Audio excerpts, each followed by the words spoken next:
Ready start.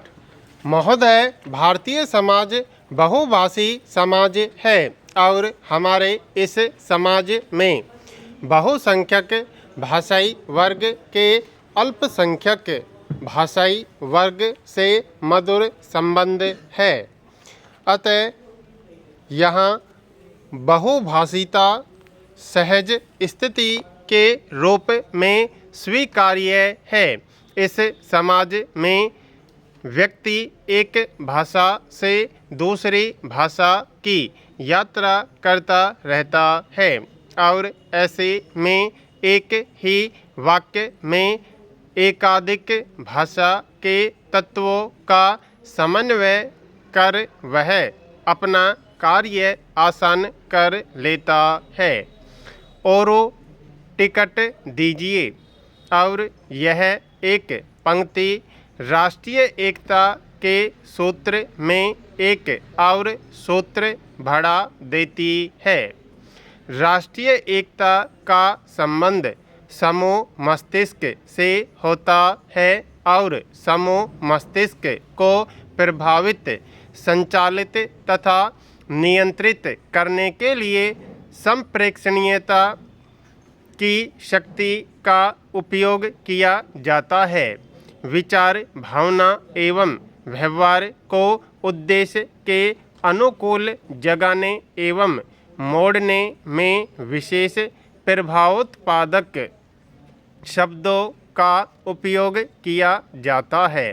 विज्ञापनों की भाषा, चुनावों की भाषा, क्रांति की भाषा, आंदोलन की भाषा आदि वाक्यांश भाषा की इसी शक्ति की ओर संकेत करते हैं और यह शक्ति राष्ट्रीय एकता को पुष्ट करने में सर्वाधिक कारगर होती है, हुई भी है। भाषा समन्वय और राष्ट्रीय एकता के संदर्भ में उस शक्ति की प्रभावोत्पादकता को विज्ञापन मिले सुर मेरा तुम्हारा में परखा जा सकता है। समन्वय, राष्ट्र एकता, इन शब्दों का शब्दकोश में जो अर्थ दिया गया है वह है समन्वय, विरोध का अभाव। राष्ट्र वह लोक समुदाय जो एक ही राज्य या शान में रहता हुआ एकताबद्ध हो। एकता, अभिन्नता।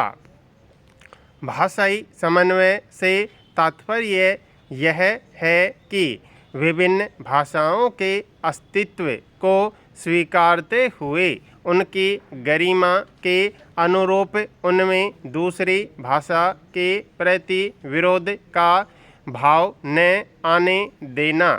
इसी प्रकार राष्ट्रीय एकता का सहज अर्थ लगाया जा सकता है। वैसी एकता जिसे राष्ट्रीय समुदाय एक दूसरे के प्रति अभिन्न होने के भाव से संचालित करें। एकता में राष्ट्रीय विशेषण लगना इसे राष्ट्र के अस्तित्व और प्रतिष्ठा से जोड़ देता है और राष्ट्रीय एकता के लिए भाषा की भूमिका अहम हो जाती है और भाषाई समन्वय का महत्व उठ खड़ा होता है। आज भारत पर एक साथ एक ही समय अलग अलग क्षेत्रों में अनेक आक्रमण किए जा रहे हैं। ये आक्रमण आबादी के भी हैं और आर्थिक भी, सांस्कृतिक भी हैं और धार्मिक भी, शिक्षा साहित्य पर भी हैं और रहन सहन तथा मनोरंजन आदि पर भी। इन आक्रमणों में कुछ परोक्ष हैं तो कुछ प्रत्यक्ष। कुछ आक्रमणों से केवल सरकार अवगत है और केवल कुछ का आम आदमी को भी पता है। आम आदमी जिन आक्रमणों को जानता या नहीं जानता है, जिनसे वह परिचित या अपरिचित है, वे हैं संस्कृति, साहित्य, रहन सहन और मनोरंजन के माध्यम से भारतवासियों के मन को गुलाम बनाने के लिए किए जा रहे आक्रमण। ऐसे में भाषाई समन्वय का संबंध राष्ट्रीय एकता से और गहरा हो गया है। उपग्रहों के माध्यम से आसमान से उतरती पश्चिमी देशों की उड़न परियां जो सांस्कृतिक हमले कर रही हैं, भाषाई समन्वय के अभाव में उनकी गिरफ्त और भी मजबूत हो जाएगी। महोदय, मद्रास में दूरदर्शन भाषाई समन्वय को महत्व नहीं देगा तो अन्य भाषी भी टीवी देखने के प्रति ललक पड़ेंगे। दिल्ली में भाषाई समन्वय को नहीं महत्व दिया जाएगा तो वहाँ के हिंदीतर भाषी स्टार टीवी के प्रति ललकेंगे।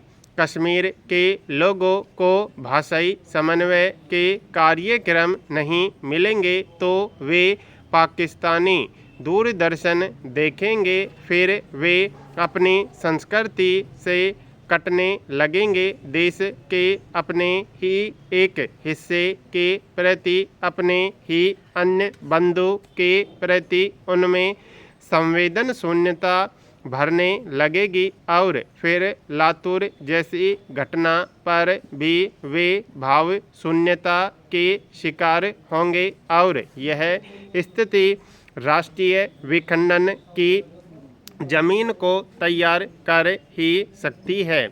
भाषाई समन्वय के अभाव में पाकिस्तान की राष्ट्रीय एकता को खतरा पहुंचा और बांग्लादेश बना। अपने देश को ही लें। ऑपरेशन ब्लू स्टार के दौरान भाषाई समन्वय पर उतना ध्यान नहीं दिया गया। फलतः देश के अन्य हिस्सों में आम आदमी के मन का आक्रोश भड़का जो राष्ट्रीय एकता के लिए घातक रहा। वहीं हजरत बल प्रकरण में हजरत बल को सेना द्वारा रौंद दिए जाने के विदेशी समाचारों के प्रभाव को भाषाई समन्वय के सिद्धांत पर ही हम पूरी तरह रोक पाने में सक्षम रहे। इस प्रकार भाषाई समन्वय के आधार पर उभरी राष्ट्रीय भावना हमारी राष्ट्रीय एकता के लिए सार्थक सिद्ध होगी, किंतु यह भाषाई समन्वय किसी अन्य भाषा के मूल्य पर या उसे किनारे रखकर कुछ भाषा विशेष के लोगों को कारण विशेष से खुश करने की धारणा से नहीं की जानी चाहिए। अन्यथा भाषा के क्षेत्र में भी तुष्टीकरण की नीति को बढ़ावा मिलेगा और फिर ऐसा तुष्टीकरण राष्ट्रीय एकता के विरुद्ध ही चला जाएगा। इसी प्रकार किसी भाषा विशेष के शब्दों को सांप्रदायिक समझने के दृष्टिकोण को अपनाने से रोकने का प्रयास आवश्यक है। शब्दों को सांप्रदायिक बनाने अथवा उन्हें किसी भाषा विशेष के प्रतिनिधि मात्र समझने की धारणा को भी बदलना होगा।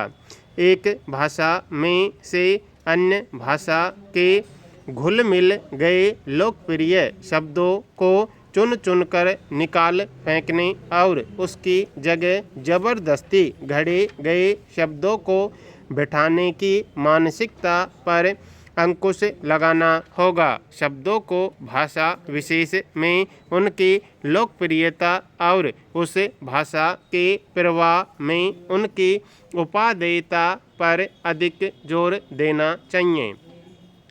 समन्वय इस अर्थ में हो और ऐसा हो कि प्रारंभ में आम पंजाबी को भी आतंकवादी मान बैठने वाला एक अन्य भाषाभाषी इस तथ्य से वाकिफ होता है कि वहाँ का आम सिख भी आतंकवादियों का उतना ही बड़ा विरोधी है जितना वह है, तो फिर क्षण में उसकी धारणा बदल जाती है और उसका चिंतन सक्रिय हो जाता है और फिर वह आतंकवाद के प्रति उनके संघर्ष में खुद को भी शामिल कर लेता है। और जब यह तथ्य उसे अपनी भाषा के माध्यम से मालूम हो जाए तो उसका मनोबल और भी ऊंचा हो जाता है और वह राष्ट्र की अखंडता के लिए और भी शक्ति से जूझने लगता है। यहाँ यह भी ध्यातव्य है कि भाषा के दो पहलू हैं।